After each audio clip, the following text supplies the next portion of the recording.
There is a real email sitting somewhere in Alex Hirsch's inbox, sent from Disney's Standards and Practices Department, that explicitly bans LGBTQ characters from Gravity Falls. He has referenced it publicly, described it in interviews, and on the show's 10th anniversary he released a selection of the actual exchanges. The email about the LGBTQ ban, though, he has never shown anyone. He just keeps it. And I think about that a lot. The fact that it exists, that someone typed it and sent it, that it was a formal corporate position, and that the man who made one of the most beloved cartoons of the past 20 years still has it saved, like evidence. Tonight we are going through every controversy this show ever generated.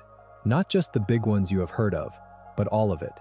The censorship emails, the scheduling disaster, the voice actor who had to be erased from 3 episodes, the ARG that ended with a police call, the book that parents on TikTok called satanic material and tried to have burned, the Artbook that Disney killed with no explanation and then brought back 7 years later.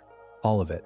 So get comfortable. Turn the lights down. We will be here for a while. And if you are watching Pine Hat for the first time and you have not subscribed yet, it really does help us keep making these. Gravity Falls premiered on June 15, 2012 on Disney Channel. It was a sneak peek, technically, a preview airing before the official premiere on June 29th. Alex Hirsch had spent years getting the show made, starting from student films at CalArts that Disney noticed, developing a pitch pilot, and navigating the network process until finally, in the summer of 2012, a cartoon about 2 12-year-old twins spending the summer with their great-uncle in a small Oregon town full of supernatural mysteries reached television screens. The premise sounds simple enough on paper. Dipper and Mabel Pines, sent to stay with their great-uncle Stan, who runs a tourist trap called the Mystery Shack, out of a rundown house in a town called Gravity Falls. Dipper discovers a journal full of monster lore in the woods. Strange things happen. They investigate. But the thing that separated Gravity Falls from the general field of kids' mystery cartoons was the degree to which Alex Hirsch actually meant all of it. The codes in the credits were real codes with real solutions. The foreshadowing was real foreshadowing. The conspiracy running through the background of every episode, the author of the journals, the truth about Grunkle Stan, the nature of Bill Cipher, all of it was planned, all of it paid off, and the fandom figured out pieces of it years before the show confirmed them. Hirsch based the show directly on his own childhood. He has a twin sister, Ariel, and they spent summers as kids, roughly ages 9 to 13, at the cabin of their great-aunt Lois, out in the woods. Dipper is based on young Alex. Mabel is based on Ariel, who Hirsch has described as someone who really did wear wild sweaters and develop a new ridiculous crush every single week. The emotional geography of the show, 2 kids at the age where childhood starts to become something they can feel slipping, spending a summer that seems to stretch on forever and ends anyway, that is drawn from memory. Hirsch voiced Grunkle Stan, Seuss, Old Man McGucket, Bill Cipher, and a handful of smaller characters. Bill's voice specifically came from Hirsch doing his own impression of David Lynch, stretched and distorted into something that sounds like a carnival barker crossed with something genuinely ancient and threatening. The show ran for 2 seasons, 40 episodes, 17 shorts, and ended on February 15, 2016, when the series finale aired on Disney XD and broke every rating record the network had ever set. That it ended at all, at the height of its popularity, while still breaking records, is the first place we should start, because it is the context that makes everything else make sense. This was not a show that ran out of steam. This was not a show that got canceled. This was a show that its creator chose to end, at a moment when any network executive would have told him to keep going, because he had decided from early on that the story had a shape, and the shape was complete. Hirsch has said, in various interviews, that Gravity Falls was never meant to run forever. It was meant to capture a specific experience, the experience of summer, the kind of summer you have before you grow up, and the melancholy that comes from knowing it is ending. That is a thing you can only do once. You can do it wrong by ending too early. You can do it wrong by going on until the feeling is gone. He chose to do it right. What is interesting is that Season 2 very nearly did not happen at all. Hirsch has said publicly that after Season 1, he considered ending the show on a cliffhanger. He had told the story he wanted to tell for that season and was uncertain whether continuing served the work. 2 people apparently talked him into it. One was Jon Stewart, who was a fan of the show and told Hirsch he had to keep going. The other was Patrick McHale, the creator of Over the Garden Wall, who made a similar argument. Hirsch listened, The writing staff knew, going into season 2, that it was going to be the last one. They wrote it that way. That is why the second season feels the way it does, like everything is accelerating towards something, like the summer is almost over. The announcement came on November 20th, 2015, via Tumblr. Hirsch posted that season 2 would be the final season. At that point, several episodes of Weirdmageddon had already aired. The finale was roughly 3 months away. Fans who had been theorizing for years, decoding cryptograms, tracking clues, building elaborate wikis, were suddenly confronted with a hard deadline. The show they had been obsessing over was almost finished. The series finale aired on February 15th, 2016, and drew 2.9 million viewers on a live plus 3-day basis. Disney XD set all-time network records that day for kids 6 to 14 and boys 6 to 14. The all-day finale event, which included a marathon leading up to the episode, pulled 10.7 million unique total viewers, including 5.4 million kids 2 to 14. These numbers, for context, came after Hirsch had already publicly announced the show was ending. It did not need a cliffhanger renewal hook, a mystery box tease, or a season 3 promise to get people to watch. People just wanted to be there for the end. And that is the paradox that sits at the center of so many of the controversies we are going through tonight. This was a show that consistently demonstrated its audience was there, loyal, invested, growing. And Disney, the company that owned it, spent most of the show's run either trying to make it smaller or getting in its way. Start with the scheduling, because it is the first major controversy, and in some ways the least glamorous one. But I think it is the one that genuinely shaped how fans experienced the show in real time more than almost anything else. Gravity Falls is, at its core, a serialized mystery show. The plot threads connect across episodes. The foreshadowing accumulates. If you watch it out of order, or with months between episodes, you lose something real. The emotional momentum depends on proximity. You need to remember what just happened. You need to feel the urgency. Disney, for reasons that combine the realities of animation production with what looks, from the outside, like strategic indifference, did not air the episodes that way. Animation in general takes a long time. The pipeline from storyboard to final product on a show like this, with hand-drawn style animation outsourced partly to studios in South Korea, can run to 6 months or more. That creates a gap between when episodes are finished and when they can air, and it creates natural points where the production is between batches. That is the mechanical explanation for the hiatuses, the production reality. But the length of the hiatuses, the way they were managed, the lack of communication to fans, all of that was a choice. Disney during season 1 planned an 8-month gap between 2 mid-season episodes. 8 months. For a serialized mystery show that was building toward reveals fans had been chasing all year. That gap was eventually trimmed to roughly 4 months, which is still an extraordinary length of time to ask a mystery-hungry audience to wait mid-story. The Disney Channel shorts, 17 of them in total, were produced partly to fill these gaps, giving fans something to engage with while the main story was on hold. They were not substitutes for the actual show, but they were something. Season 2 was worse in some ways. The season premiered in August of 2014, ran through November of that year, and then went quiet for an extended stretch. Episodes returned in February and March of 2015, then another gap. Episodes came back in July of 2015, and then ran more or less through to the finale in February of 2016. If you try to map that release pattern onto the emotional experience of following the show in real time, what you find is that the audience was constantly in a state of interrupted momentum. They would get 2 or 3 episodes, become desperately invested in the new mysteries they raised, and then wait months for the next piece. The online communities around the show, the cryptogram solvers and theory builders and wiki editors, were partly a response to this. If the show will not give you the next piece of the story, you analyze what you have with forensic intensity. You find the Easter eggs. You decode the credits. You build the theories. Fandom activity of that kind is always partly a symptom of scarcity. There were also specific scheduling decisions that read, from the outside, as active hostility to the show's serialized structure, airing 2 episodes in 1 week and then going dark for months, returning from a hiatus with a standalone episode rather than a plot-heavy one, pairing new Gravity Falls episodes with content that did not share an audience. These are the kinds of decisions a network makes when it is treating a show as a scheduling unit rather than as a piece of storytelling with its own internal logic. Gravity Falls has internal logic running through every episode, and scheduling it the way you would schedule a standalone comedy destroyed the ability of new viewers to step in and the ability of existing viewers to maintain the tension the show depended on. The online fan communities that formed during the hiatuses were remarkable in themselves.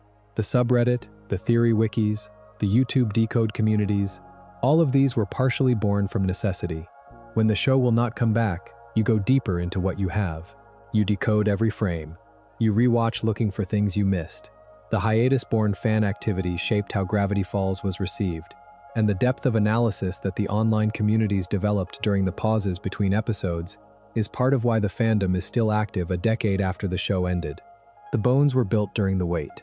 The maddening thing, the part that gets me about this, is that the gaps did not seem to hurt the show's numbers when it came back.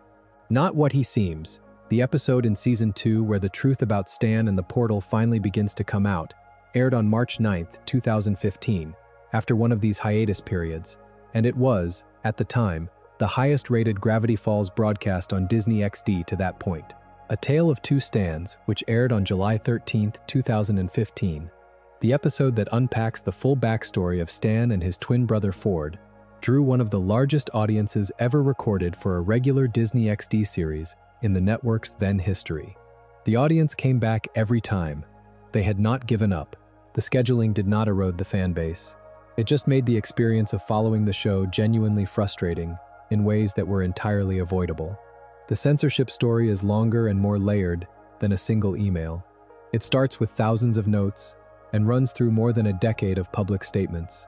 But to understand it properly, you need to understand what Disney's Standards and Practices Department actually does, because it shapes everything that follows. Standards and Practices is the internal review system that every major broadcast and cable network runs. Its job, in theory, is to make sure content on the network conforms to community standards, is appropriate for the intended audience, and does not create legal or reputational liability for the company. In practice, on a show like Gravity Falls, it became the mechanism through which Disney's institutional anxieties were translated into creative interference, note by note. On June 17, 2022, the 10th anniversary of the show's premiere, Hirsch posted a selection of real email exchanges between himself and Disney's Standards and Practices Department to his Twitter account, labeling them as real notes from Disney S&P and his real replies. The thread went viral immediately. Hollywood Reporter, Collider, GameSpot, and dozens of other outlets covered it. And the reason it spread so fast is not just that the notes were absurd, though some of them were, but that reading them in sequence gave you a very clear picture of the dynamic. Hirsch, patient at first, then increasingly sharp and amused, batting back objections that ranged from genuinely reasonable to completely indefensible.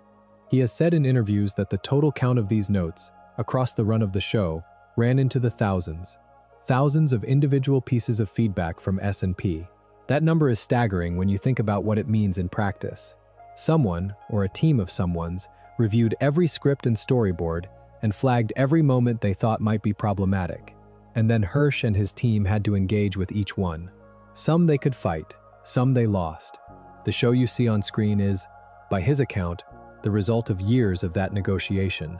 The examples he released in 2022 give a good sample of what that looked like. S&P flagged a euphemism used in place of a stronger word and asked for it to be removed. Hirsch refused. S&P flagged a scene where Seuss dresses as a giant teddy bear on the grounds that it could call to mind people who dress up as stuffed animals as part of a fetish subculture. Hirsch pushed back on that one too. S&P took issue with the word Lucifer appearing in dialogue and asked for it to come out. A Summerween flyer that originally included a reference to a spin the bottle game was flagged for the implication of teenage kissing. That one was changed. A limerick that Hirsch revised once after an objection was still flagged as potentially dirty on second review. And those are just the examples from the notes he chose to share publicly. The pattern across all of these notes is not exactly what you might expect from a company that markets itself on values. It is not that Disney wanted the show to be educational or emotionally healthy or age-appropriate in any coherent sense. The notes are not tracking a consistent principle. They are tracking anxieties. Disney was worried about complaints from conservative parents. It was worried about international markets where certain content might cause problems. It was worried about anything that could generate a headline it did not want. The result is a set of notes that can flag a giant teddy bear costume for fetish implications and simultaneously permit the show to include a character called the horrifying, sweaty, one-armed monstrosity. The logic is not content. The logic is anticipation of complaint. And the piece that makes all of this feel genuinely consequential rather than just funny is the LGBTQ prohibition. That is the note that is not in the email thread he released. That is the one he keeps separately, the one that explicitly bans LGBTQ characters from Gravity Falls. He has described it publicly multiple times. In 2020, he wrote on social media that back when he made Gravity Falls, Disney had explicitly forbidden him from any LGBTQ representation. He framed it as the company claiming to be the happiest place on Earth, while enforcing what he described, sharply, as the straightest place on Earth. In 2022, on the 10th anniversary, he was more specific. He said directly that he still has the email where Disney explicitly banned him from having LGBTQ characters in Gravity Falls. He has referenced it, he has described what it said, but he has never published it. Whether that is a legal decision, a strategic choice, or just a private line he has decided not to cross, he has not said. What he has said, and what is documented in other ways, is that this ban shaped specific scenes in the show. The clearest example is from the episode The Love God. The scene in question was not in the main plot. It was a background moment, a storyboard artist's contribution to a visual montage. Two elderly women, in a diner, falling in love with each other. A small, warm thing tucked into the edges of the frame. A detail that required no plot attention and took nothing away from anything. The kind of moment that, in a less surveilled creative environment, would just be there. S&P sent a note. The note read, and these are the words as Hirsch has described them publicly, that the scene of the two old ladies kissing in the diner was not appropriate for their audience and should be revised. Hirsch replied with one word, why? The censors did not have a good answer to that, because there is not one. They could not say it was inappropriate for children to see two elderly women who were happy together, not in a way that held up to scrutiny. So instead, according to Hirsch's account, they arranged a phone call rather than putting their reasoning in writing. They told him the scene had to change, or they would cut it themselves. He changed it. The two women became a man and a woman. The moment survived. The specific meaning of the moment was removed. This is the part that gets me about the story, not the note itself, which is depressingly unsurprising given the era and the company, but the phone call. They knew their position was indefensible. They were terrified of sounding like bigots, as Hirsch later described it. They admitted to him, essentially, that there was no principled reason for the note. They cited complaints from conservative parents that they feared might come, not complaints that had come, complaints they feared might come. Hypothetical audience displeasure from a hypothetical subset of the audience was considered more important than the creative integrity of a 2-second background moment that would have harmed literally no one. Hirsch has been careful, in interviews and public statements, not to call the individuals at Disney bigots. His read, which he has articulated consistently, is that the corporate cowardice at Disney is distinct from personal prejudice. The people on those calls were afraid of controversy, afraid of an angry email from a parent group, afraid of any attention that was not positive. They were cowards, not bigots. Whether that distinction ultimately matters to anyone whose story was quietly removed from a cartoon is a separate question.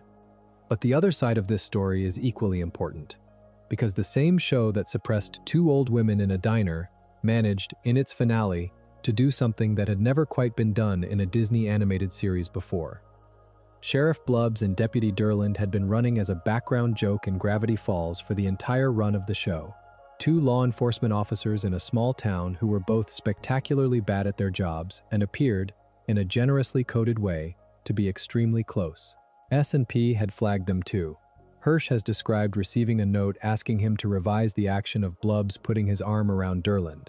He resisted. He kept pushing small moments through, keeping the implication alive, building the relationship in the background while the main plots ran their course. And then in the series finale, in the final part of Weirdmageddon, when Blubs rescues Durland from imprisonment, they embrace. They declare, openly and clearly, that they are mad with power and with love. It is not coded. It is not subtext. It is a direct, unambiguous declaration that they are in love with each other. Disney sent 0 notes about that scene. Hirsch has noted this with some satisfaction. The theory he has advanced, which feels about right when you look at the history, is that by the time he was making the finale, the censors had grown tired of fighting him. He had been arguing with them for 4 years. He was ending the show anyway. The energy required to fight this moment, with an argumentative showrunner in the middle of a farewell season, was more than they wanted to spend. It aired on February 15, 2016. Many fans read it as a first meaningful gay romance in a Disney animated series. And it got through not because Disney had changed its institutional position on LGBTQ content, but because one person was stubborn enough, for long enough, on a small enough moment, that the machine did not bother to stop it. The Blubs and Durland story connects directly to a moment in 2021 that turned a lot of Disney's internal decisions into a very public argument. On June 1, 2021, Disney posted a Pride Month tweet using rainbow flag imagery alongside its characters. A celebration of pride, a corporate display of inclusion, the kind of thing that had become standard practice for major brands by that point. Hirsch quote-tweeted it. The response he wrote has been circulated widely enough that I want to be careful to characterize it accurately, rather than quote it verbatim. But the substance was this. Disney was privately telling its creators to cut queer characters out of their work, citing concerns about losing audience in markets like Russia and China, while publicly decorating its brand with rainbow flags to appeal to LGBTQ consumers in Western markets. He characterized the gap between those two things as a kind of cynicism he found unacceptable. He was not subtle about it.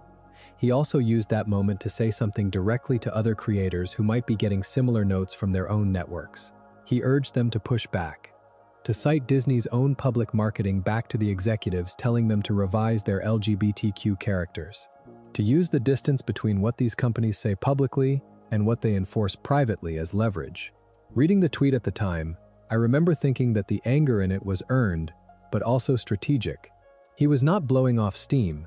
He was giving other people, quietly, the exact tool he had wished someone had handed him 10 years earlier. For context, 2021 was the year when a number of Disney animated series, including The Owl House, were at the center of exactly these fights. Dana Terrace, who had been part of the storyboard team on Gravity Falls before creating The Owl House, was publicly discussing Disney's resistance to the LGBTQ storylines in her show. The Owl House was ultimately given only a shortened final run, with Disney citing a desire to focus on stories that fit their brand, a characterization Terrace disputed. The pattern Hirsch was describing from the Gravity Falls years was not history, it was ongoing. The Don't Say Gay bill in Florida added another layer in early 2022. Disney's initial hesitation to publicly oppose the legislation became a significant controversy, and Hirsch's prior statements about LGBTQ censorship in his own show, which were already documented, became even more resonant. Disney CEO Bob Chapek ultimately apologized, and the company pledged money to LGBTQ organizations. The specific story of what had happened on Gravity Falls, the Love God scene, the Blubs and Durland notes, the explicit email ban, was suddenly being read not as a historical footnote, but as evidence of an institutional pattern. Now the Louis C.K. situation, because it is one of the more genuinely strange things that happened in the show's aftermath, and the specifics of it are more extensive than most people realize. Louis C.K. is a comedian and writer who, by 2015, had become one of the more critically regarded voices in American comedy. He had won multiple Emmy Awards for Louis, his semi-autobiographical series on FX, and was considered a major figure in his field. He was also, as multiple women would come forward to describe in November of 2017, someone who had subjected them to acts of sexual misconduct, specifically exposing himself and masturbating in front of them without consent. When the New York Times published accounts from multiple accusers in November of that year, CK confirmed that the accounts were true. What connects this to Gravity Falls is that CK had provided the voice for a character in the Weirdmageddon arc.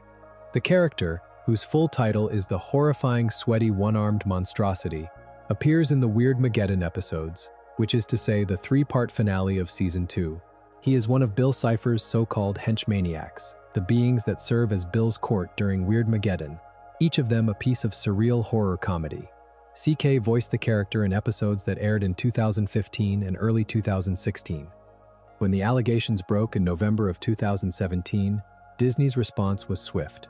They decided to redub CK's dialogue in the affected Weirdmageddon episodes.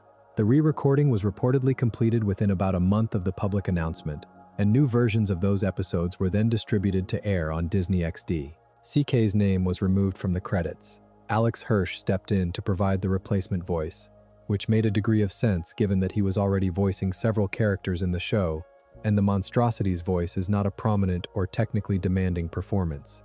The part of this that I find genuinely interesting is the scale of the undertaking relative to the result. Episodes had to be recalled from circulation, re-edited with new audio, redistributed to a cable network, and updated in whatever digital distribution arrangements existed at the time. The character in question is a background presence in the finale, not a lead. The practical effort involved was not trivial. Disney judged that effort to be worth making, which tells you something about how seriously they took the association. It also created a strange situation for the finished episodes as they now exist. The versions of those Weirdmageddon episodes that you can watch today, on Disney Plus or anywhere else, contain a voice performance from Hirsch, replacing one from CK, and unless you knew beforehand and were paying close attention, you would probably not notice. The performance is seamlessly integrated into episodes that had already been completed and aired. The character is just slightly different in ways that are not immediately legible. There is something specifically uncomfortable about the Gravity Falls connection here that goes beyond the broader story of what CK did. This is a show about a 12-year-old boy as its central character. The character CK voiced appears specifically in the arc that represents the show's darkest territory, the moment when the villain wins, when the worst thing happens, when Dipper is most vulnerable, and the world around him is at its most threatening. The association between that content and that performer does not sit comfortably, even accounting for the fact that CK's guilt was not publicly known when the episodes first aired. Disney handled it by erasing the association as thoroughly as they could manage. Whether that is the right response to that kind of situation is a more complex question than this video is the place to answer. What we can say is that the erasure was attempted, that it was largely successful from a practical standpoint, and that the Weirdmageddon episodes as they currently exist are Hirsch's voice in that role. The Cipher Hunt is a different kind of story entirely.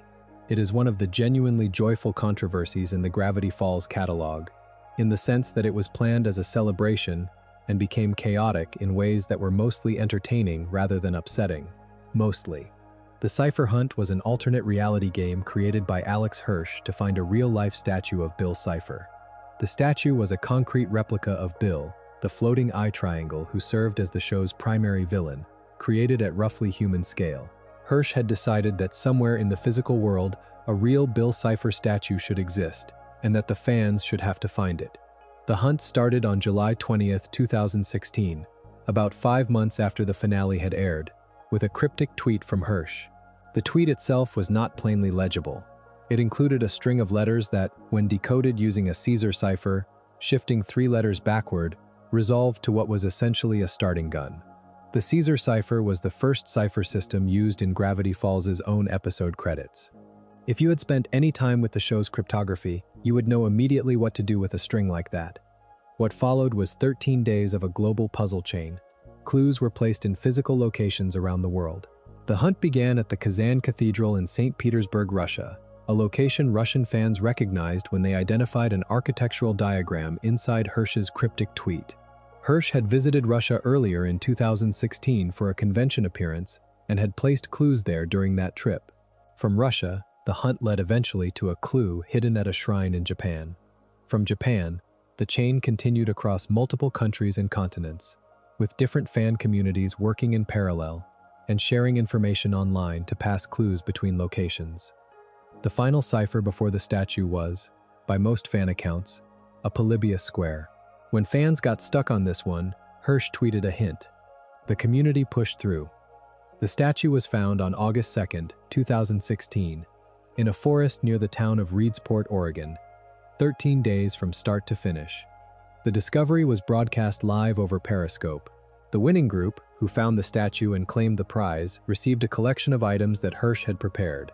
A plastic crown and sash designating one member as mayor of Gravity Falls, a miniature Bill Cipher, a music box playing the show's theme, a customized copy of Journal 3, and a USB drive containing a message from Grunkle Stan. The treasure was buried, which meant the winning group had to dig, which meant the moment of discovery was physical and tactile, and genuinely earned in a way that no digital prize could replicate. You had to go to the forest. You had to dig. You had to be there. This is an extraordinary thing to have organized. The scale of the planning, the worldwide distribution of physical clues, the cipher chain that required actual expertise to follow, the prize package that was deeply personal to the show's mythology, all of it reflects a creator who was not just celebrating a show, but honoring the community that had formed around it. The Cipher Hunt was built for the people who had spent years decoding the credits and building theories and arguing about Bill Cipher's true nature. It was a gift to the exact audience that had made Gravity Falls into something bigger than any individual episode. And then the property dispute happened. The statue had been placed in a forest near Reedsport, Oregon. The problem was where in that forest exactly. The land Hirsch intended to use was public, or at least accessible. The actual ground the statue ended up on, based on the GPS coordinates and the property boundaries, was reportedly 117 feet over the line onto private property owned by a woman named Linda Parker. She had never been contacted about any of this. She had not been asked for permission. She had not been informed that a global puzzle hunt was going to direct potentially hundreds of excited fans to her land. When people started showing up, as they did once the hunt's general location became public, Parker was understandably not thrilled. She called local authorities. The police came and removed the statue. The property error was apparently a surveying mistake, not a deliberate trespass. Hirsch had intended to place the statue on land he had rights to use, and the coordinates were off.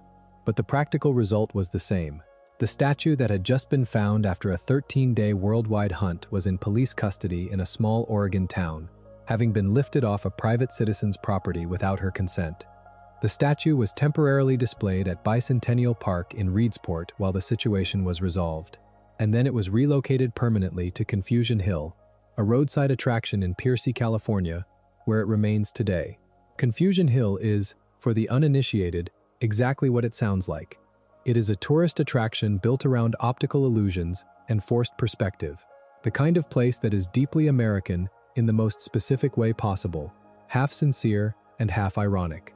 If you were going to design a permanent home for a physical manifestation of Bill Cipher, you could not do better. It is exactly right.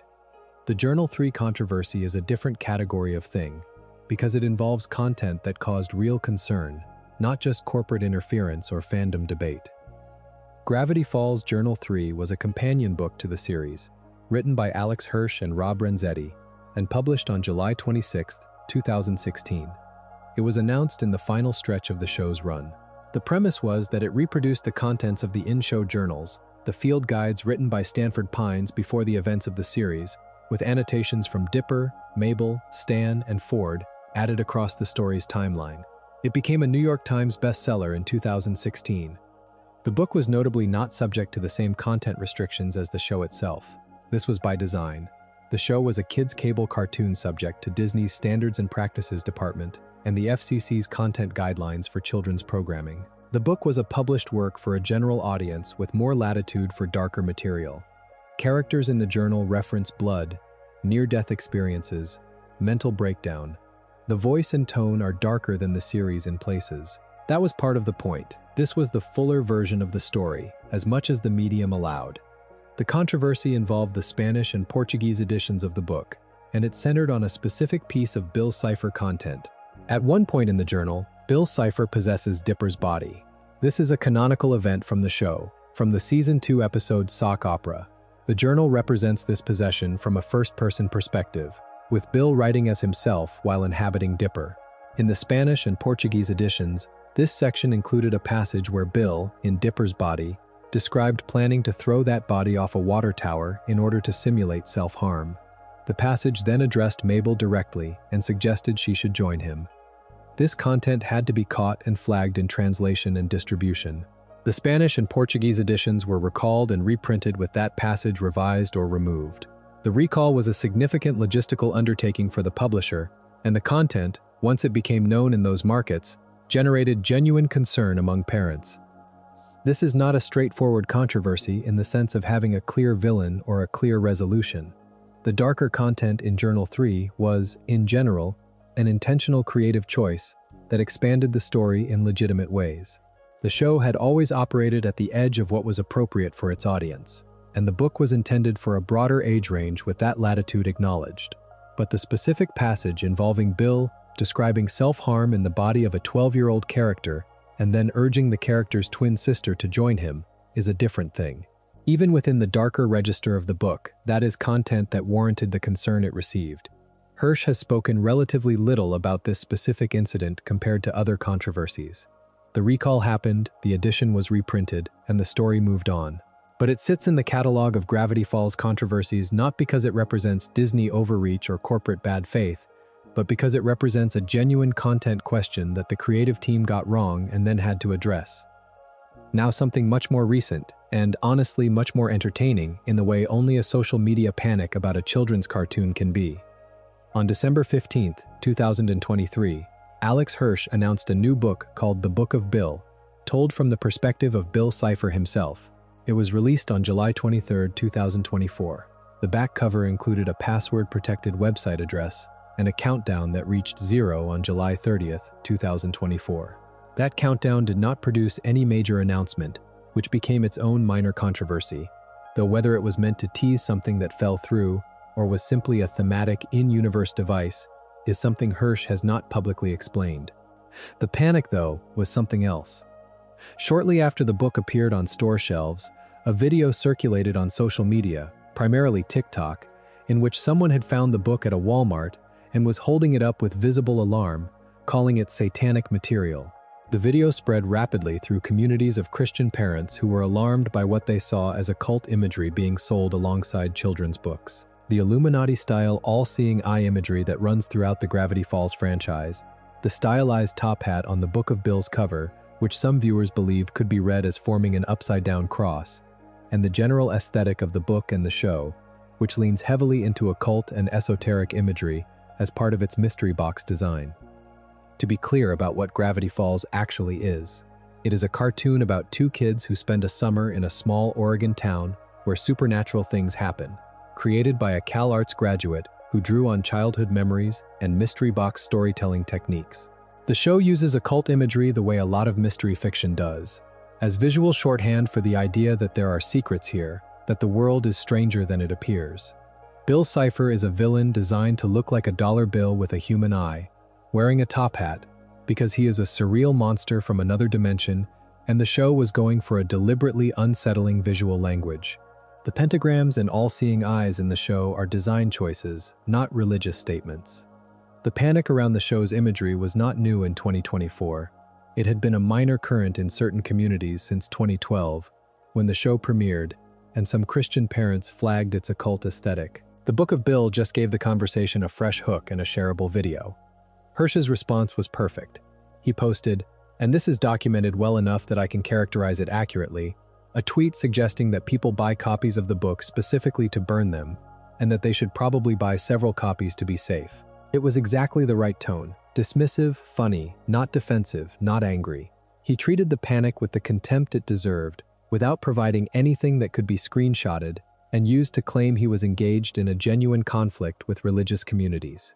The book released as planned, it sold, the panic faded. The thing I find worth sitting with about this particular controversy is not the panic itself, which was fairly predictable given the imagery and the audience. It is the way it reflects back on Disney's censorship fights. Disney spent years making Alex Hirsch argue for the right to include things like a word in dialogue or an elderly couple in a background frame, on the grounds that their audience's parents might complain. The parents who complained about the Book of Bill being satanic are, presumably, from the same general population that Disney was afraid of when they were issuing those notes. And yet the show's creator handled a genuine version of that complaint, in the wild, with complete composure and a sarcastic retail suggestion. Whatever Disney feared from that corner of the audience, it turned out to be manageable. The Fez Symbol story is shorter than most of the others, but it is one of my favorites because it encapsulates a particular kind of corporate absurdity with such specific clarity. Grunkle Stan, throughout the show, wears a fez. The fez has a symbol on it, a small yellow shape that the show's mythology connects to the fictional Royal Order of the Holy Mackerel. The symbol looks, roughly, like a crescent or a fish mouth shape, something between a Pac-Man and a stylized crescent moon. Within the show, it is meaningless outside of the show's own invented lore. When Gravity Falls launched on Disney Plus in the streaming era, someone at Disney decided that this symbol needed to be digitally removed from every episode. Every frame, across the entire run of the show, had the symbol taken out of the image. The Fez remains, just the symbol is gone. Disney never publicly explained why. The most widely cited speculation is that the symbol was deemed too similar to some form of religious or occult iconography, and that Disney was concerned about potential offense in markets where Gravity Falls was being distributed internationally.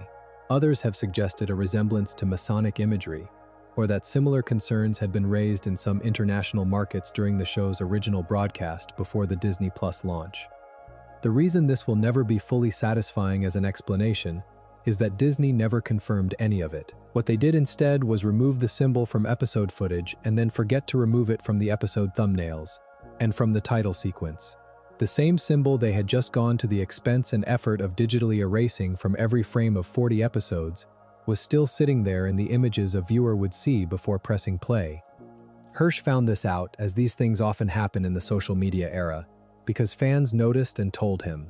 The fan community that had spent years decoding episode credits proved, in this case, more thorough than the team responsible for the streaming launch. They found the inconsistency within days. That is what a decade of close attention trains you to do. His public response was to observe that the team at Disney Plus had removed Grunkle Stan's Fez symbol for no apparent reason, but had then accidentally left it in the thumbnails because even they could not keep track of what they were pretending to be concerned about that week. That is not an exact quote, but it is an accurate characterization of the sentiment. And it is funny, but it is also a pointed observation. This is what institutional caution without consistent logic produces. Effort spent on a problem that the people doing the removing cannot actually define, producing an outcome that addresses the supposed concern in some contexts, while leaving it completely unaddressed in others. The symbol was eventually restored in later updates to the Disney Plus versions of the episodes, after the initial response made clear that removing it was being treated as a mistake rather than a decision. But the episode thumbnails were the tell. You cannot make a principled case for removing something from one context and missing it in the adjacent one. The whole thing reads as reactive rather than considered. The Artbook cancellation is, in some ways, the most straightforward of all the Disney controversies, in the sense that there is no complicated principle at stake and no good faith argument for the company's position. But it is also one that ran on the longest and has the most satisfying recent ending, so it is worth going through in full. At some point in the period following the show's conclusion in 2016, Hirsch arranged a deal to produce a comprehensive art book for Gravity Falls with Dark Horse Comics, one of the major publishers of comics and entertainment art books. The deal was contracted. Disney Publishing had approved it. Dark Horse was ready to move forward, and then Disney Channel, as an organization distinct from Disney Publishing, canceled it, with no explanation given. Hirsch has described this publicly, including on Twitter in May of 2021, and his characterization of the situation is that he genuinely has no idea why it happened. The approval from Disney Publishing made the cancellation from Disney Channel particularly baffling.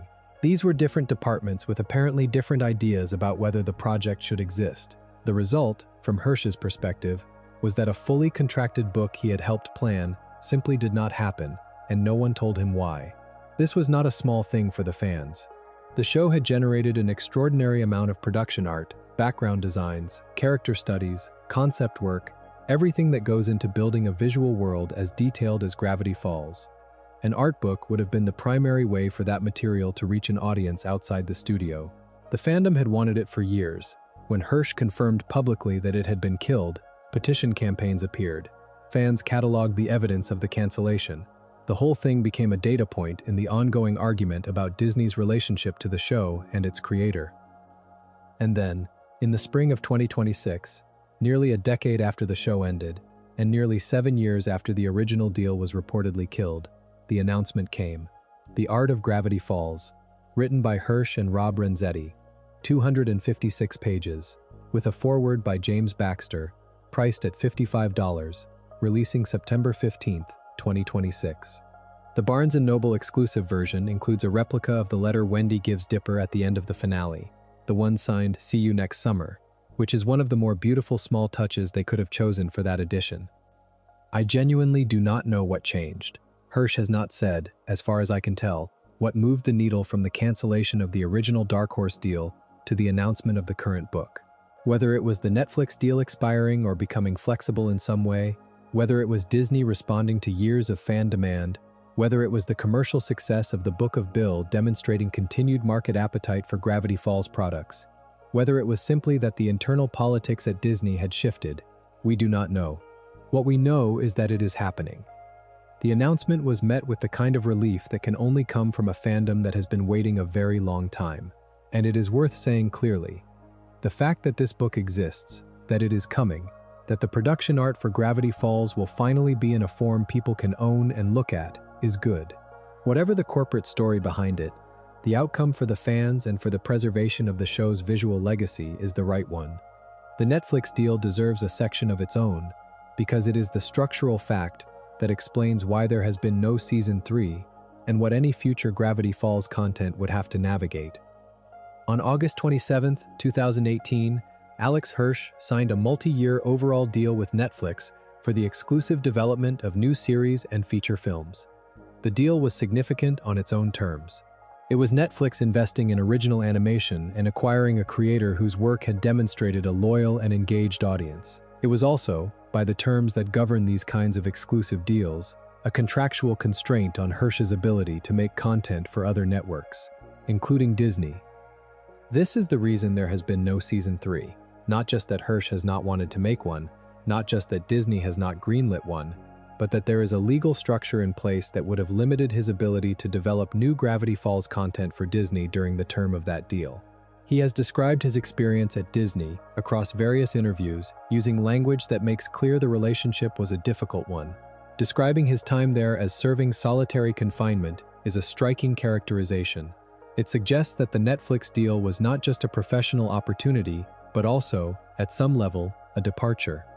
In June of 2024, Meredith Roberts, Executive Vice President of Television Animation and Disney-branded television, spoke publicly about the possibility of a Gravity Falls return, saying that Disney was in conversations with Alex, and, in a phrase fans have circulated ever since, that she would never say never. The comments were covered by Deadline and other entertainment outlets and generated significant fan response. What it actually means in practice is harder to pin down.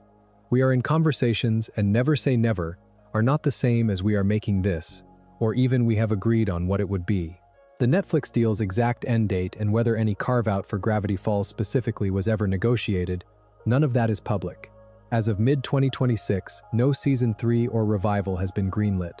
The Artbook is confirmed. The conversations, by the account of Disney executives, are continuing. That is where things stand. The question of whether a Gravity Falls revival would be the right thing is actually worth engaging with as something more than fan wish fulfillment. The show's ending is formally complete.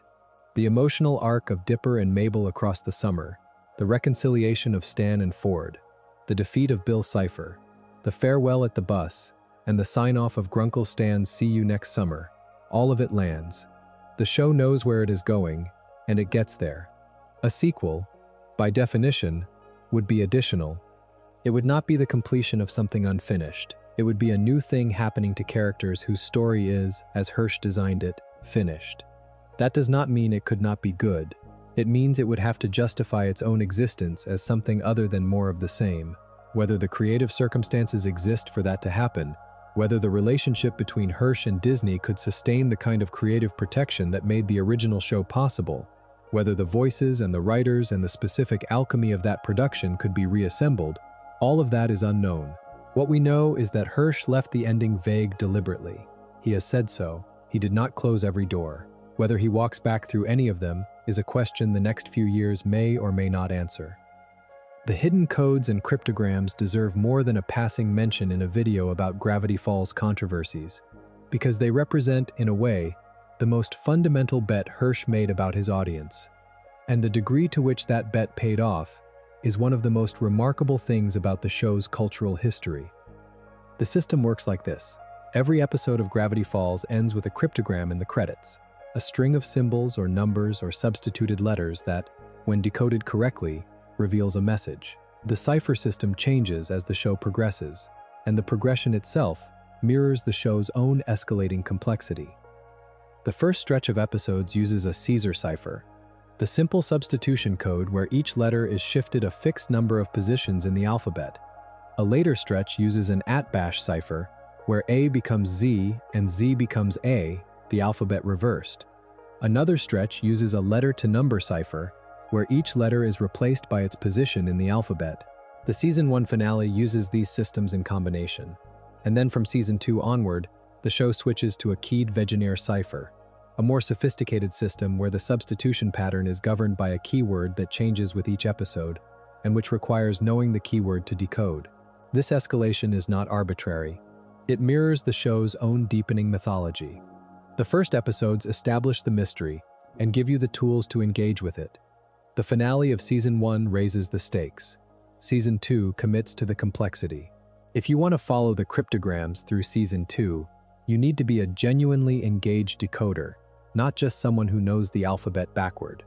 The show was asking its audience to grow into more sophisticated engagement, and the audience did. Beyond the credits, the show is full of other hidden layers. Backwards audio messages in specific scenes, visual symbols that accumulate meaning across episodes, Easter eggs in background frames. The show does not just have an interpretive layer. It has multiple interpretive layers at different levels of difficulty, designed to reward different degrees of attention. The one that has generated the most sustained fan debate is Bill Cipher's final words in the series finale. As Stan erases Bill from his mind, Bill speaks backward.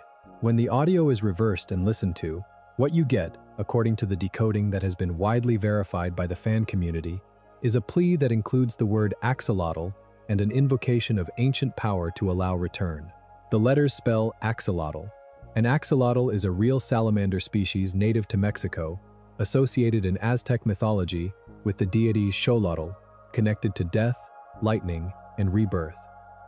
There is also a scene in Season 2, in the episode Weirdmageddon Part 2, where a giant axolotl-like figure appears in a mindscape moment and speaks about Bill's fate, describing him as a creature of chaos who exists outside the ordinary rules, and suggesting, in the scene's framing, that there is a way Bill could potentially return. Fans have argued for a decade about whether that scene is a real setup or a red herring the show planted to give the villain a mythological texture. Both readings are defensible. Neither is fully settled. What this means, exactly, is something Hirsch has never definitively settled. The reading that Bill's backwards words and the axolotl scene together tease a possible return is one interpretation. The reading that Bill is desperately invoking a power he believes in as he is being destroyed, that it is the death rattle of a being trying to believe in his own survival, is another. Hirsch has implied, in various contexts, that the ambiguity is intentional, and that the ending vagueness he described about the show's future is partly connected to this. Bill's cipher, as a concept, is not fully closed. Whether he returns depends on whether a story worth telling about his return ever materializes. The axolotl is not a promise, it is an open door. And then there is the finale's end credits theme, which, according to fan analysis, when played in reverse, resolves into what sounds like a goodbye to Gravity Falls. The show ending with its own goodbye hidden in the music, audible only if you know to listen for it in reverse, is one of the most on-brand things the show could possibly have done. The cryptography layer matters to the controversy conversation because it is the thing that made the fandom what it was.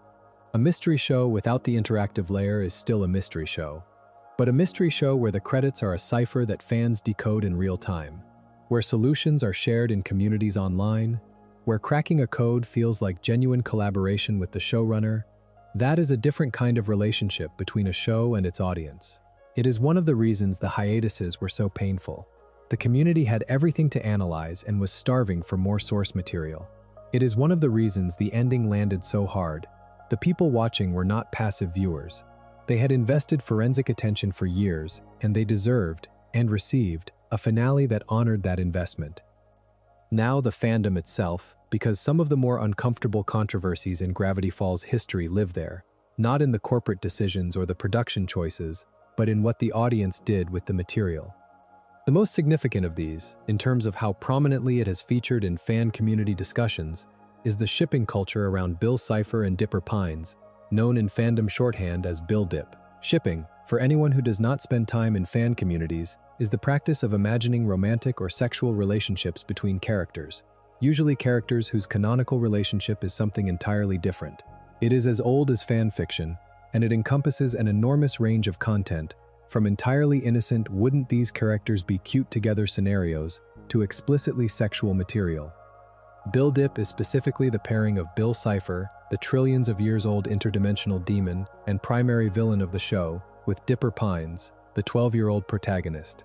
The research indicates thousands of works tagged with this pairing on Archive of Our Own as of the time this video was researched. It is one of the most prominent ships in the Gravity Falls fandom by a significant margin. The controversy around this pairing has several dimensions, and I want to be direct about them. The age gap is the most obvious problem. Dipper is explicitly 12 years old at the start of the show, 13 by the finale.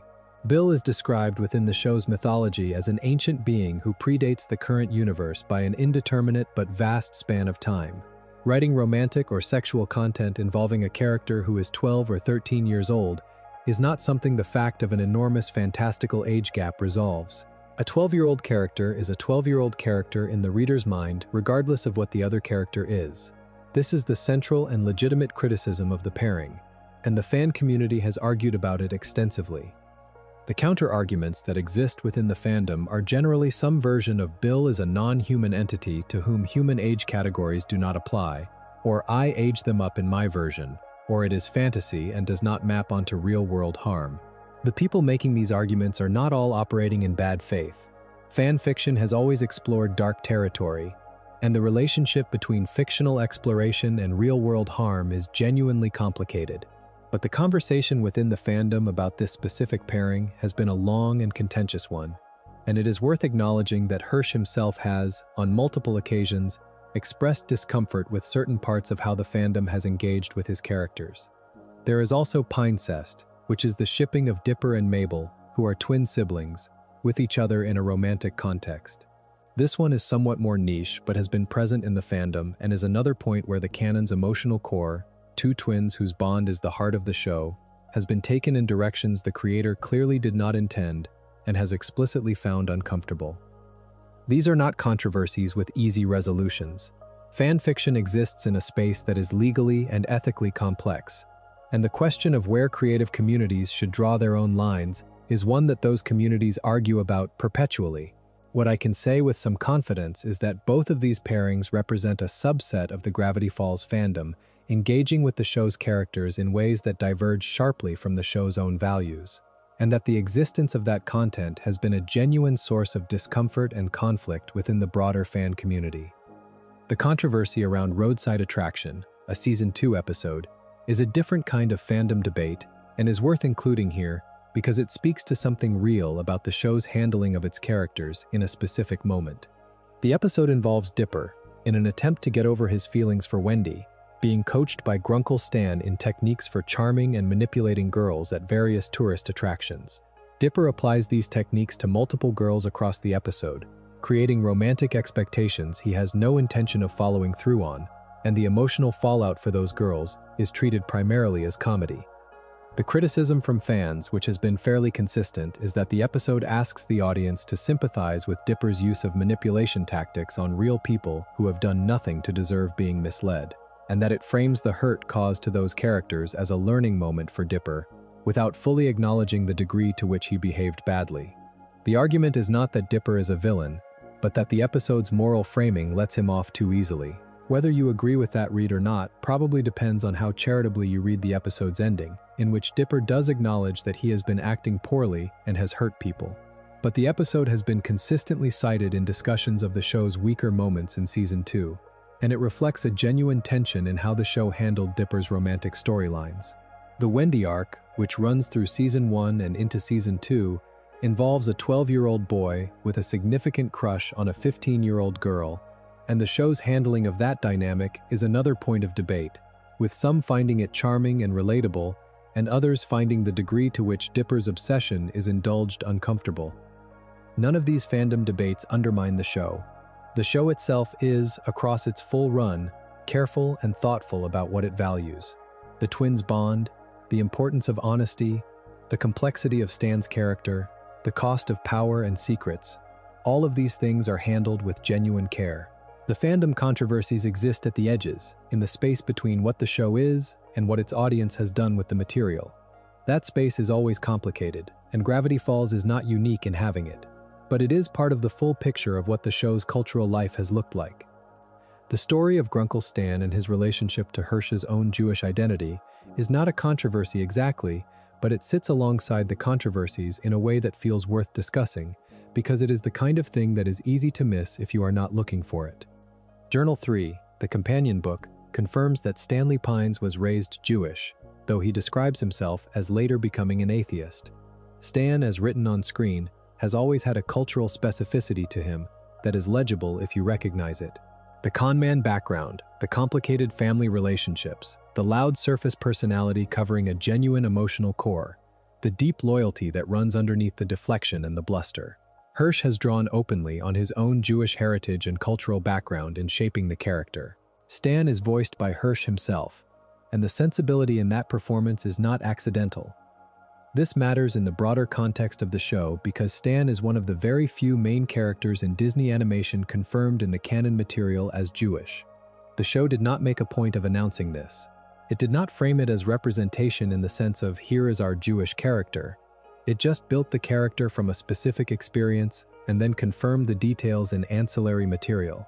Whether that counts as meaningful representation or constitutes the same kind of burying that the LGBTQ content suffered is an interesting question. The difference is probably that Hirsch was drawing on his own identity rather than fighting a prohibition on including someone else's, and that the confirmation in Journal 3 came from within the creative process rather than being forced into ambiguity by network interference. Stan's Jewishness is one of the things that makes him feel, underneath the comedy of his character, like a person with actual history. He is not just an archetype of the lovable con-man uncle. He is a specific person from a specific background whose adult life went wrong in very specific ways and who found an unexpected second chance. That specificity is part of what makes the Stan and Ford reconciliation in the finale land as hard as it does. It is not just two brothers making up. It is two men shaped by a separation that started when they were teenagers, finding their way back to each other before it is too late. Now the show's international complications briefly, because they add another dimension to the censorship story that does not always make it into these conversations. Gravity Falls' content, especially in Season 2, was handled differently in different markets.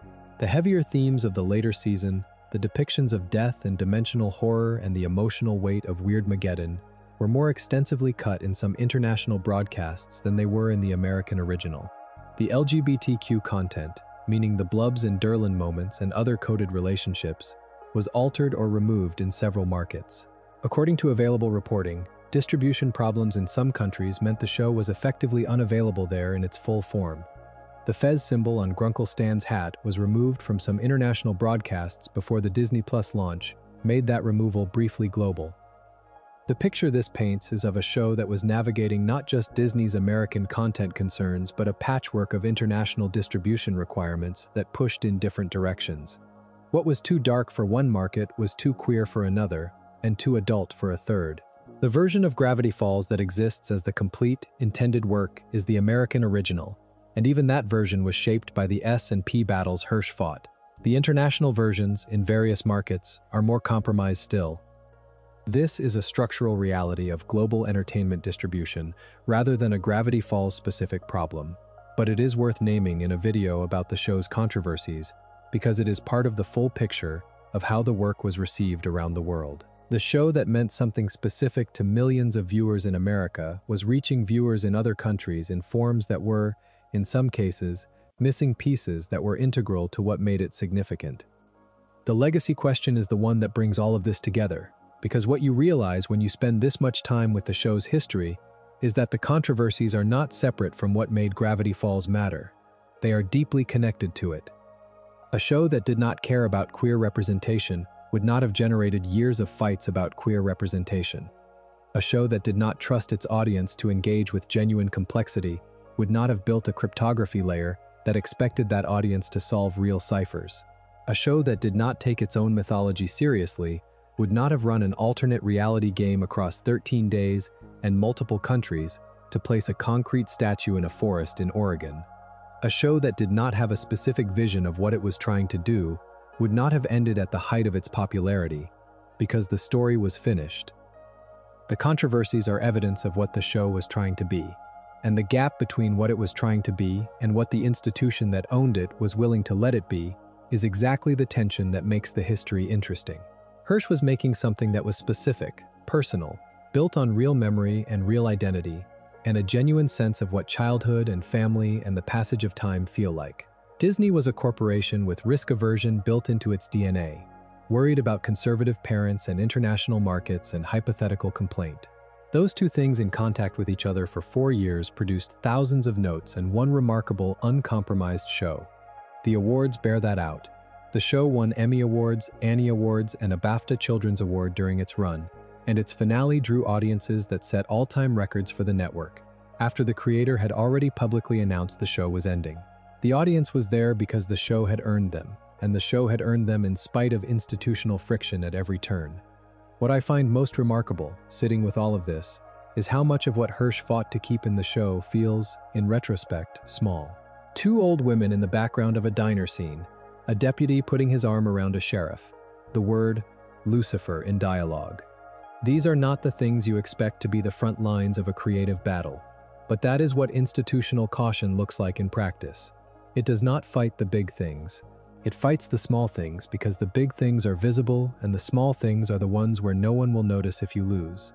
Except the person who put them there notices, and the audience, in some non-verbal way, notices the accumulated effect of a show that has fought for every inch of its own soul. That is part of what you feel when you watch Gravity Falls, even if you do not know the specific history. You feel the care, you feel the specificity, you feel a creative personality present in the work in a way that is not accidental. The show's influence on what came after it is part of the story too. Several of the creators and artists who worked on Gravity Falls went on to create or work on shows that engaged with similar territory. Dana Terrace, who was part of the storyboard team on Gravity Falls, created The Owl House, a show that pushed even further on LGBTQ representation in Disney animation, and whose treatment by the network became its own significant controversy. The lineage is visible. The people who learned craft and developed instincts working on Gravity Falls carried those instincts into their own work, and some of them ran into similar institutional walls. Whether the network drew the lesson from Gravity Falls that there was audience appetite for more ambitious, more specific, more emotionally honest animation is genuinely unclear. The evidence cuts both ways. On one hand, Disney developed more shows with some of that character in the years following. On the other hand, The Owl House's truncated renewal and the continuing pattern of censorship notes suggest that the institutional behavior Hirsch described did not fundamentally change. The revival conversations represent the most complicated version of this question. If Gravity Falls does come back, in whatever form that takes, it would be returning to a Disney that has spent the intervening years publicly celebrating inclusion while privately navigating very similar pressures to the ones Hirsch described from his own tenure. Whether a returned Gravity Falls could be made the way the original was made, with that specific combination of creative protection and argumentative persistence, is something no one can answer yet. What we know is that the show, as it exists, is complete. The story of Dipper and Mabel and Stan and Ford and Gravity Falls, Oregon is told. The summer is over. The twins go home. Stan stands at the window watching them go, and the sign in the window of the Mystery Shack reads, in a final moment that asks you to notice it, closed for the season. And then the theme plays, and if you reverse it, fans have argued for years that it says goodbye. There is something specific about the way Gravity Falls sits in the culture almost 10 years after it ended that I want to try to name before we finish. The show had all of these controversies.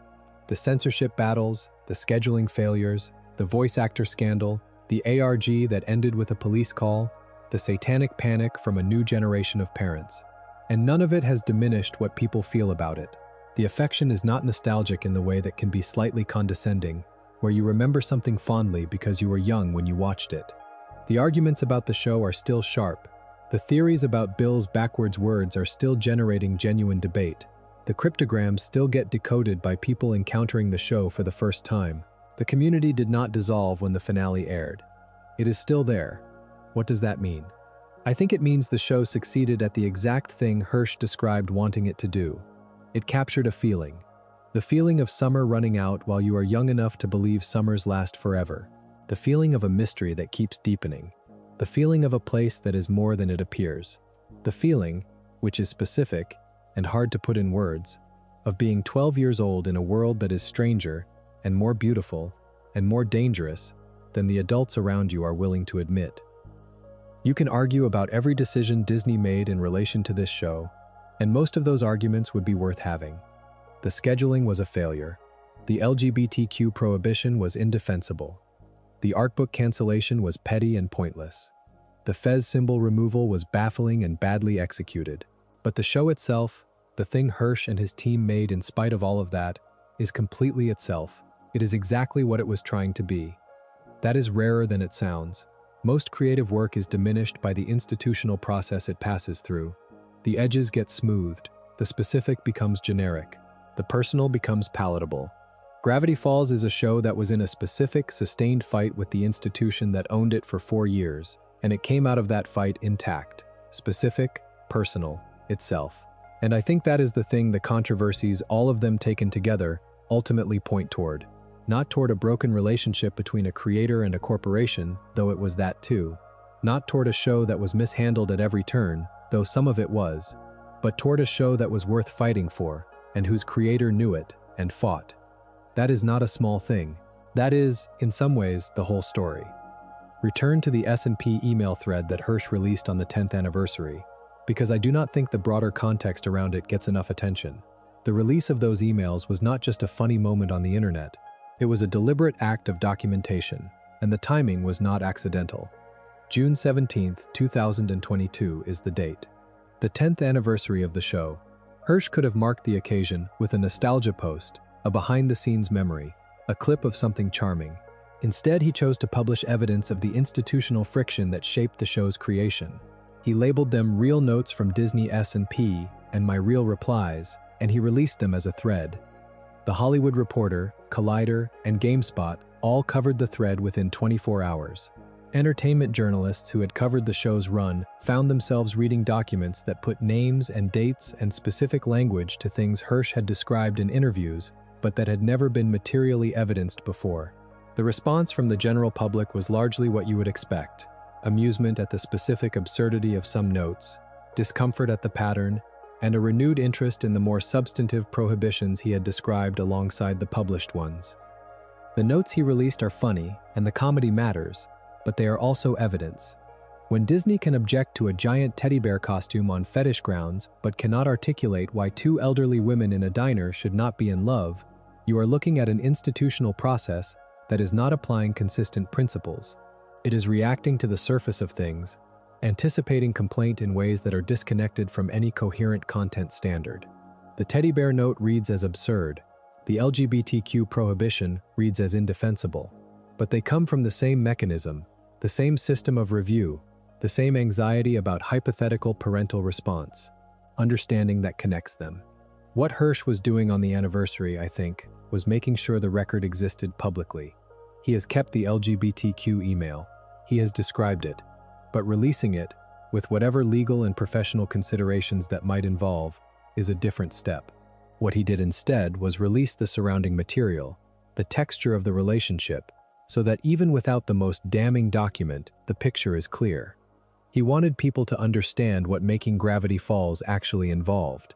Not just the creative joy of it, the ciphers and the mysteries and the summer memories, but the friction, the daily work of defending the show's right to be itself. The wider context in June of 2022 included ongoing conversations in the entertainment industry about representation in children's media, about the Don't Say Gay bill in Florida, about the specific question of whether LGBTQ content in animation for younger audiences was being suppressed or supported. Hirsch's email thread landed in that conversation and gave it a very specific, very documented example from one of the most beloved children's shows of the previous decade. That is why it spread so fast. It was not just behind-the-scenes trivia, it was evidence. There is also something worth saying about the particular courage of releasing those emails, because Hirsch still has ongoing relationships in the industry, including with Disney, in the form of conversations about a potential revival. The Netflix deal means he has professional distance, but the entertainment industry is not so large that burning bridges is a cost-free choice. He released those emails anyway, He has been consistent and public about the specific things Disney did that he found unacceptable, not in vague terms, but with documentation and dates and quoted language. That is not nothing.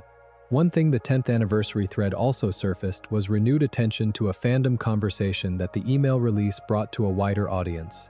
This was the question of what the show's cryptograms actually said, and whether any of them were ever suppressed or flagged by S&P. The answer, as far as is publicly known, is no. The cryptograms ran without interference for the entire series. This is interesting in itself, because some of the decoded messages are not exactly what you would expect from routine kids programming if you take them out of context. The show hid content in its credits for years, content that required active decoding to read, and the censors who reviewed everything else apparently either did not decode them or decided they were acceptable because they required effort to access. This created a parallel text that ran alongside the show, visible only to the engaged audience, and that parallel text was never touched by S&P. There is something quietly beautiful about that. The censors reviewed every frame of the show looking for things to object to, and never noticed that the credits were full of hidden messages the whole time. The audience that cared enough to decode them was the audience that deserved to find them, and that audience and the S&P department operated in completely separate registers. The hidden layer of the show was, in a very practical sense, invisible to the people who were most anxious about what the show contained. The evolution of the Cipher system is itself a kind of story about trust. The Caesar cipher in the first episodes is simple enough that any viewer with a bit of curiosity and 5 minutes can solve it. By the time you get to the keyed Vigenère cipher in Season 2, you need to either already know the keyword or to have been following closely enough to have gathered it from context. The show was rewarding attention, progressively and specifically. It was asking the audience to grow into greater engagement, and it was giving that audience something real in exchange. The most significant decoded message in the show's history is probably the one the fandom itself considers most consequential, and it is not in the episode credits at all. It is in the episode itself. Bill's backward speech at the end of the finale, the words that resolve to the axolotl invocation, was not in the credits and not in the established cipher system. It was hidden in the audio of the episode itself, and it required knowing to reverse it and then knowing to identify the specific words. The fans who found it within days of the finale airing. Hirsch's relationship to the fandom's decoding work is worth characterizing accurately. He did not always encourage specific readings. He has deliberately left certain things ambiguous. The Bill Cipher backwards speech, he has implied, is intentionally open, not a confirmed promise of return, but not a denial either.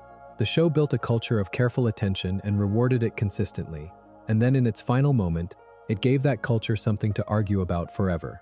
Whether that is a gift or a tease is itself part of the debate.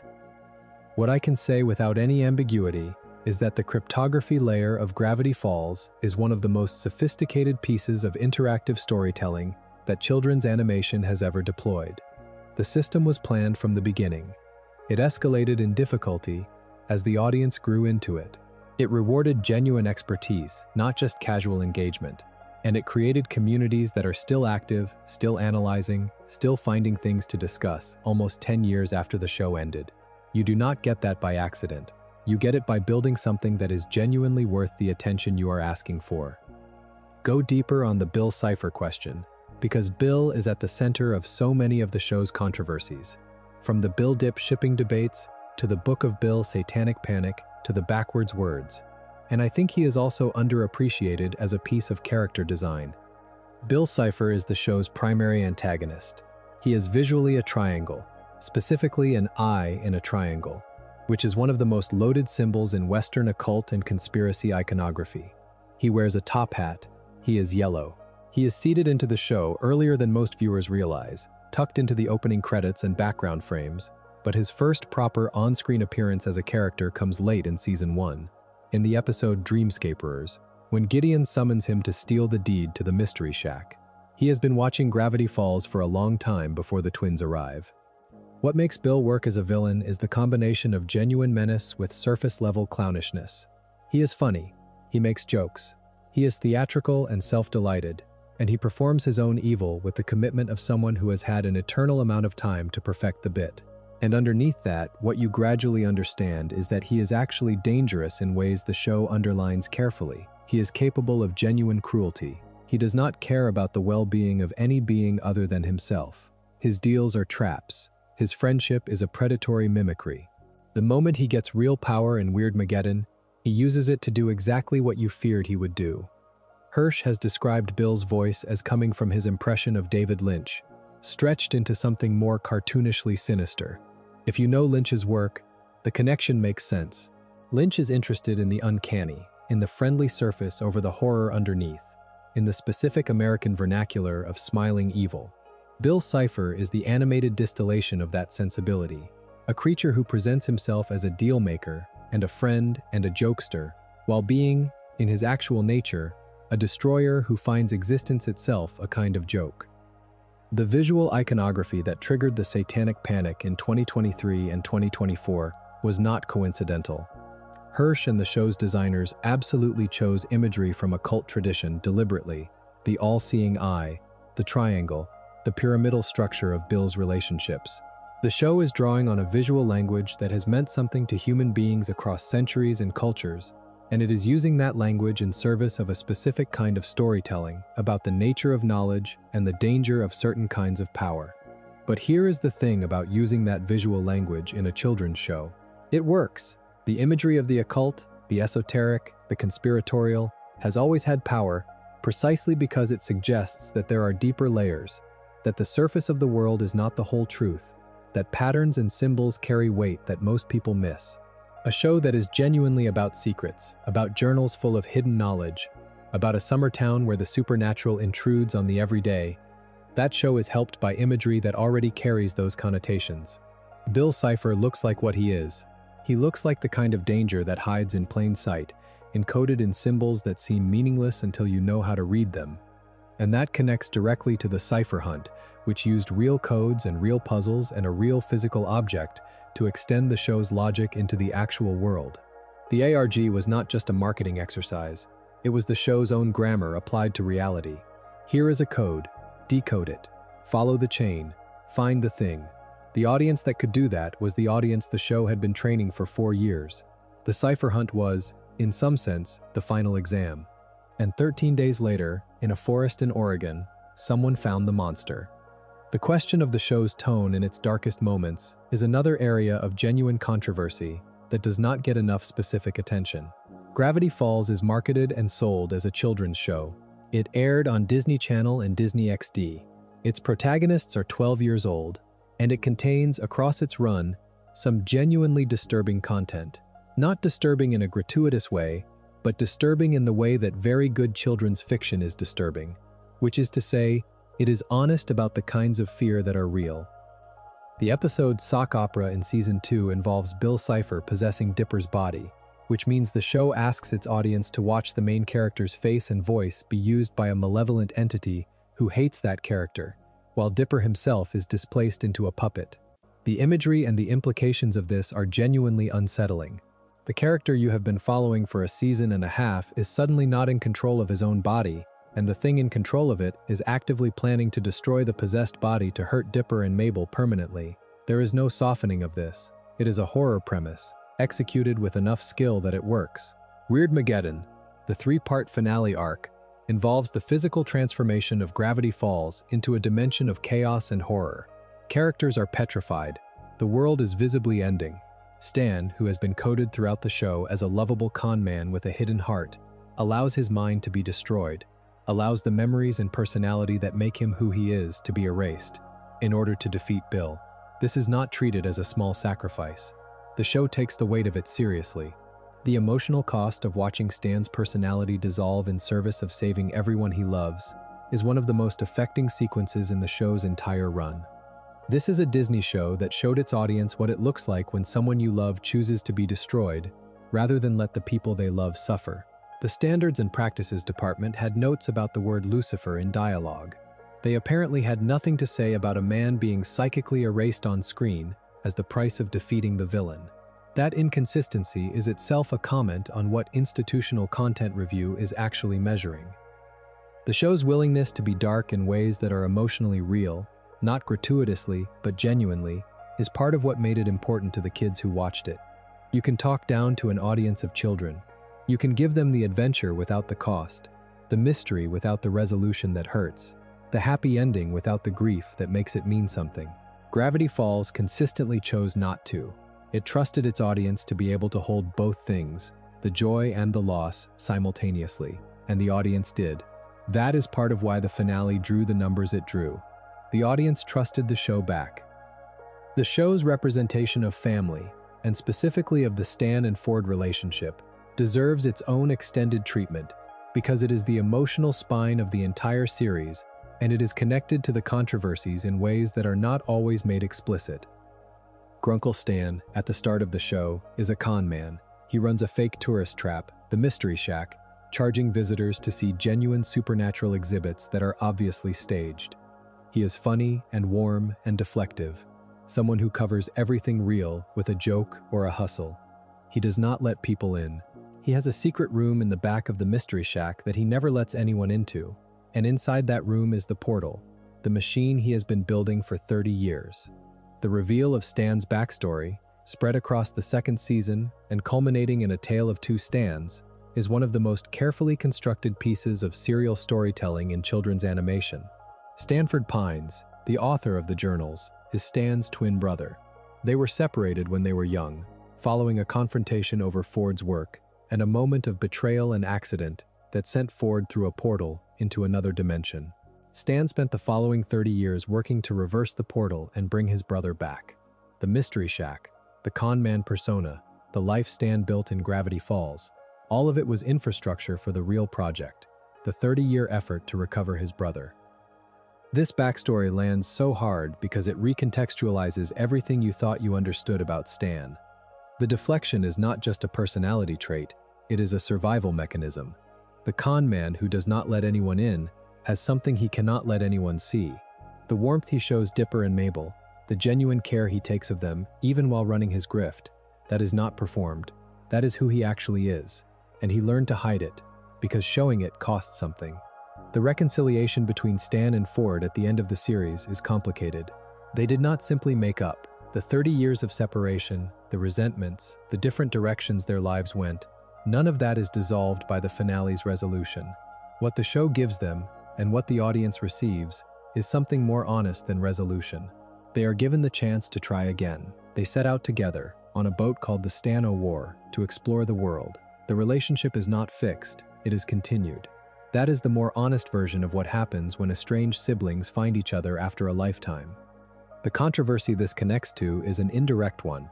The show's deepest emotional truth, that family is worth enormous cost and enormous patience, and the willingness to be changed by it, was something Disney was theoretically in the business of telling. But the specific version of family that Gravity Falls was exploring, the one that included complicated adult men and their failures and their long journeys of redress, required a willingness to be honest about the messiness of real family that went beyond the Disney default. The show got there because Hirsch fought for it, because the team trusted the audience, because the institutional interference, as relentless as it was not able to reach the emotional core of the work.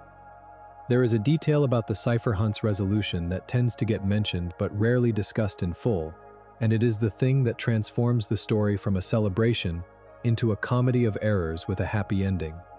The winning group who found the statue were a team of fans who had been following the hunt from the beginning. When they located the statue in the forest near Reedsport, they experienced something that the show's community had been building toward for 13 days.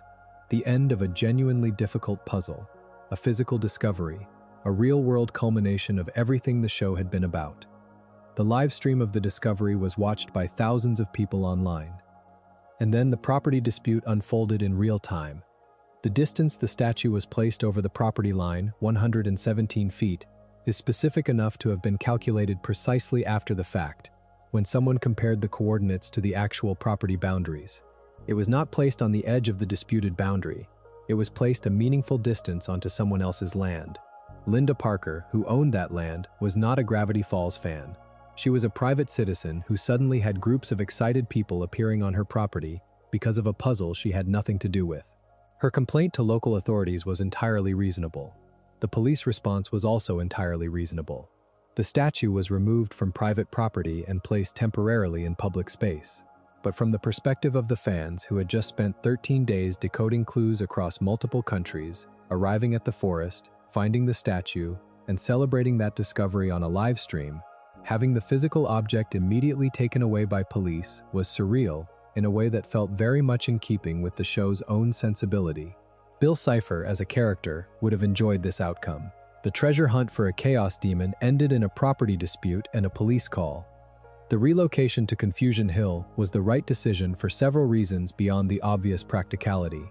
Confusion Hill is the kind of place that the show would have known about and might have included in a list of Gravity Falls adjacent locations if the writers had thought of it.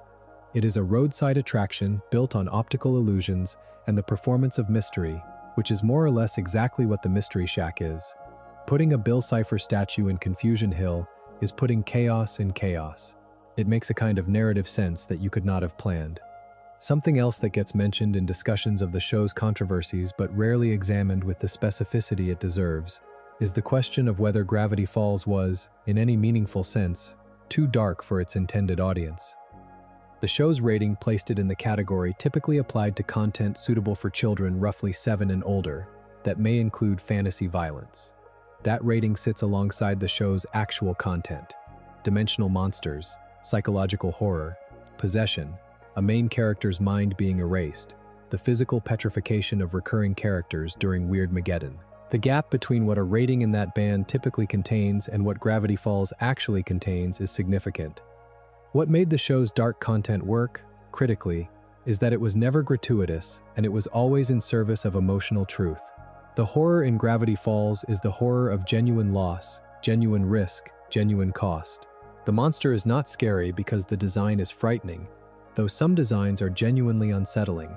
The monster is scary because if it wins, someone specific that you care about will be harmed. The show earned its dark moments by building emotional investment in the characters first.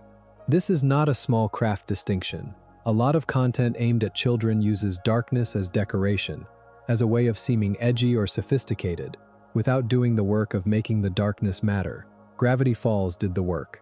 When Weirdmageddon arrives and the town is transformed and the characters are at genuine risk, it lands because the show has spent 2 seasons making you care about every specific person in that town. Seuss matters, Wendy matters, McGucket matters. The fact that all of them are in danger feels urgent because the show convinced you they were worth worrying about. Whether a 7-year-old should watch Weirdmageddon is a question I am not going to answer for anyone's family. What I can say is that the show treated its audience with enough respect to give them the real stakes, and that in my experience, that is the more important quality. Children who watch content that takes their fears seriously grow up differently than children who only watch content that promises everything will be fine. One controversy that exists primarily in the academic and analytical space around the show, rather than in fandom or in mainstream media, is the question of how Gravity Falls handles the passage of time and what that means thematically. The show is set in a single summer. The twins arrive in Gravity Falls, which is established as being in Oregon, in June. They are supposed to leave at the end of the summer. The finale takes place in August, explicitly, and ends with the twins boarding a bus home. This is not a show that runs for years of in-universe time. It is a show that encompasses approximately 3 months of events. The compressed timeline is the point. The whole show is about the experience of summer as a finite thing, a period that feels infinite in the middle of it and is suddenly over. Every episode is a day or a few days of that summer. The mysteries and the adventures and the relationships all exist within the constraint of an ending that was always visible on the horizon. The twins cannot stay in Gravity Falls. The summer will end. That is the condition of the entire story.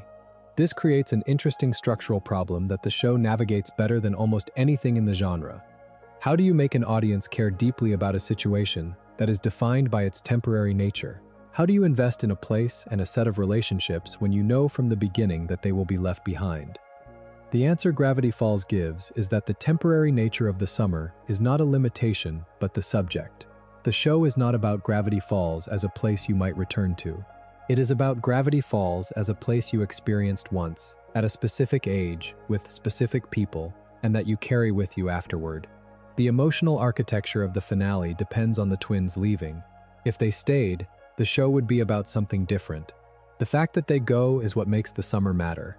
This connects directly to the ending debate, to the question of whether the show ended too soon, whether it should have had a 3rd season, whether Hirsch cut it off before its time.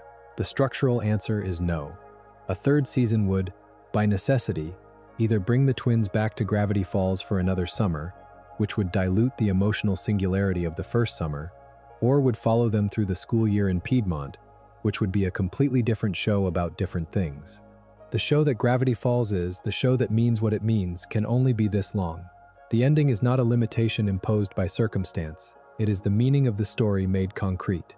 Alex Hirsch has drawn openly on his own background in building the show's characters. The twins are based on him and his sister. Stan's voice and sensibility draw on Hirsch's own family and cultural heritage. The specific quality of Stan's warmth, the way it is covered by deflection and humor, the way it emerges most clearly in moments of genuine emergency, the way he shows love through action rather than words, that is a cultural specificity that is recognizable if you have encountered it. Journal 3 confirms Stan's Jewish background, noting he was raised Jewish and later described himself as an atheist. This was not a detail the show was required to include. It is not plot relevant in any direct way. It was included because it was true to who the character is, and because Hirsch wanted the character's background to be on the record. The absence of this in the show's main text, the fact that it is confirmed in an ancillary book rather than in the episodes themselves, is interesting but not surprising. Explicit religious identity, like explicit romantic identity, is exactly the kind of thing that Disney's S&P apparatus was most likely to resist. Grunkle Stan being coded as Jewish in his personality and mannerisms is something that will land with the audience that recognizes it and not register as a problem to the audience that does not. Confirming it in text in the main episodes would have required a fight. Hirsch put it in Journal 3, where it is on the record without requiring that fight. This is a small thing, and it is also the show finding a way to be honest within the constraints it was operating under. Not every battle was the right one to fight head-on. Some of them got fought sideways, quietly, in companion books and background details and things that are there if you look. What matters about Stan being Jewish, beyond the representation dimension, is what it adds to the character. Stan is not just the archetypal con-man uncle.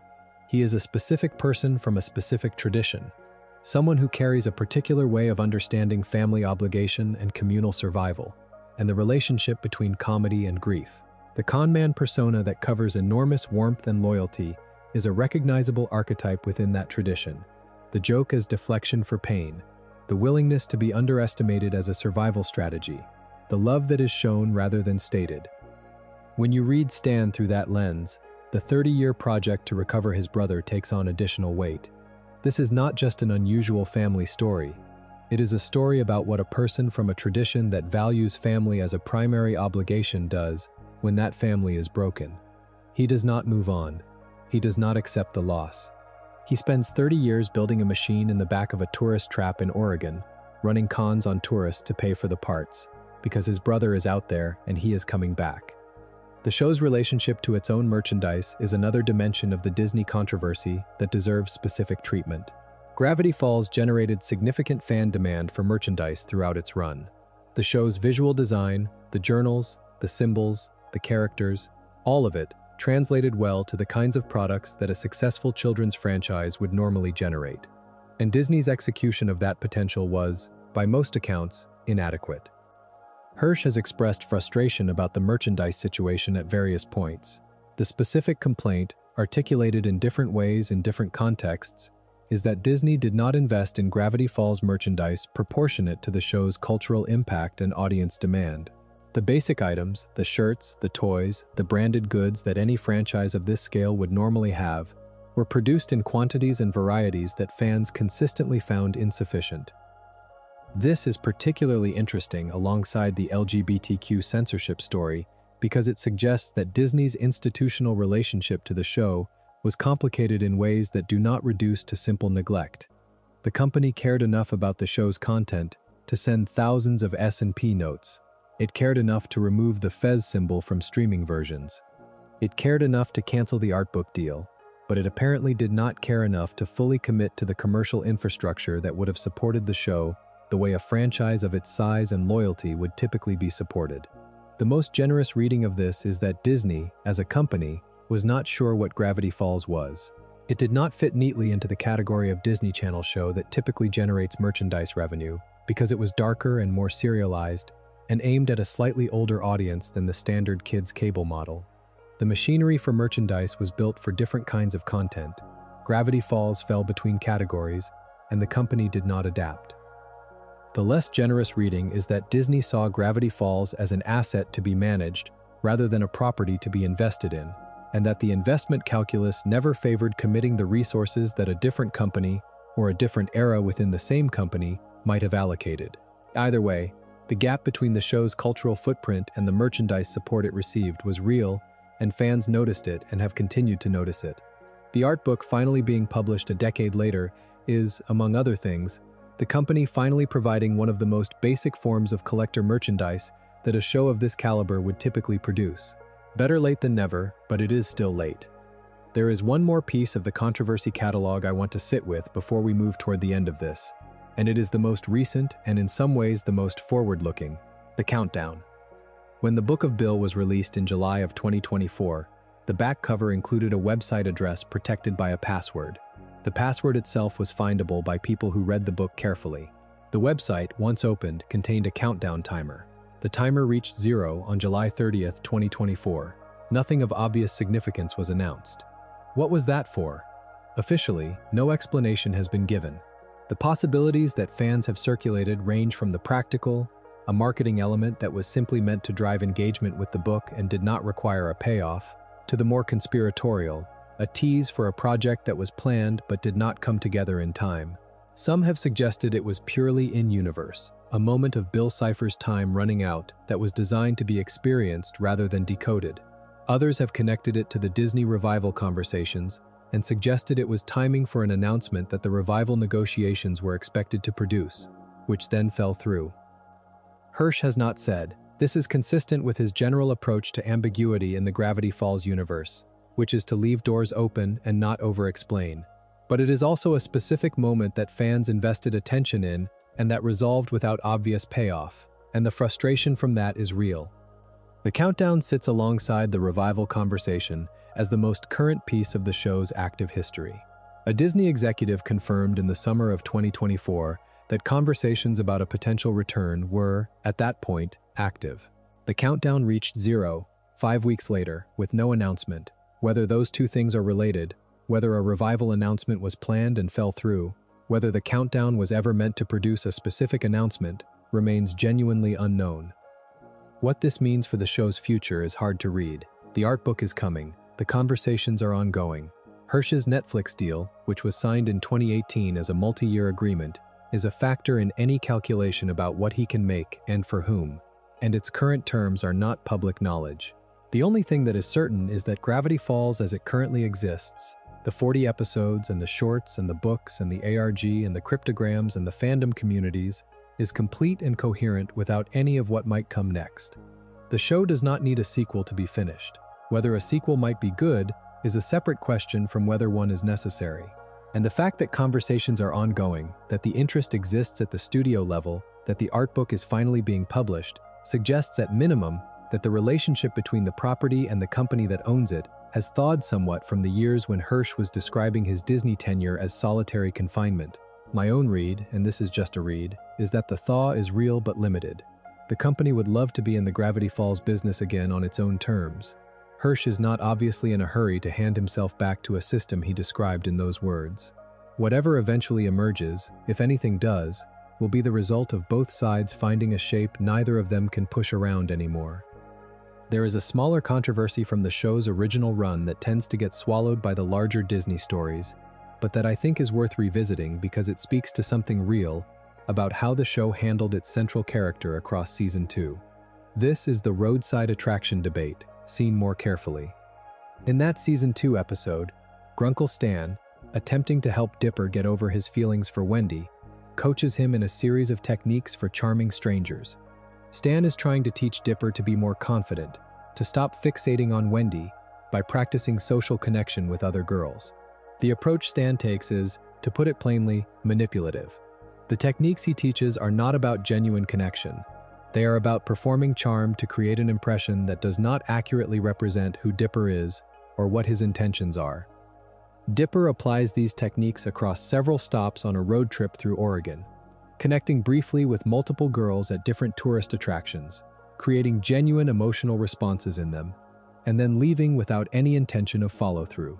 The episode treats the fallout primarily as comedy and as a lesson for Dipper about the limits of Stan's approach.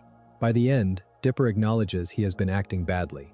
The criticism from fans, which has been consistent and which I think is substantially fair, is that the episode does not fully reckon with what Dipper has actually done.